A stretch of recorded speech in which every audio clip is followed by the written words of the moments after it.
So Jermaine said that you guys really are even keel. I mean, you kind of came down from that win against U of A and just really putting it behind you in a good way. Yeah, definitely. Since the last time we played them, I definitely think that we came together as a whole in a group and just collectively said that we want to get that out the way, start fresh. You know, we had a tough schedule coming down with the Colorado schools and Utah schools and the Cal schools and Stanford schools. So we definitely just swept that loss against U of A away. And when we came back today, we knew that we didn't have Jermaine. I mean, the last game we didn't have Jermaine. He was going to be a huge piece. And, you know, we capitalized with him in the game. Do you guys do the math? Do you think we need X amount of victories, or this is what we got to do to get where we want to go?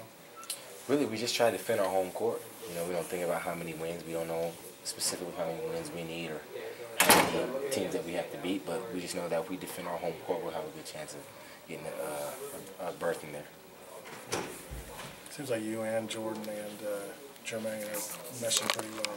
You alluded to that the other night a little bit, but could you just talk about that more? Yeah, definitely. I think the more that all three of us come prepared, come ready to work every game, you know, teams have to pick their poison. You know, we have the big fella inside. You know, I can start to make plays. Jermaine's going to hit shots, and when we're all three connecting and clicking, it's definitely tough to get stops against us. And we're definitely trying to connect even more because I think that the more we connect, the more games we'll win.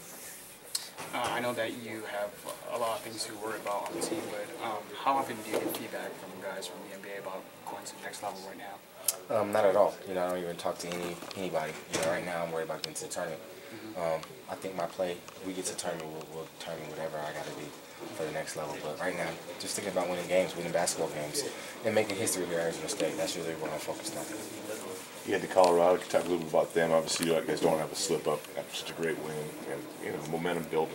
Yeah, definitely. They've been playing good. Actually, since we played them, I think they've been 5 out of the last 6 that they won, and they're great up there. We played them last year, and it was a nail-biter, and we know how that atmosphere changes the way they play. You know, they've been able to get back on track since Dinwiddie's been out, and they've been playing outstanding basketball. So we definitely got to come out. We got to be warriors out there on the road, and we can't take nothing for granted. We just got to go out there and win basketball games, and that'll take care of itself.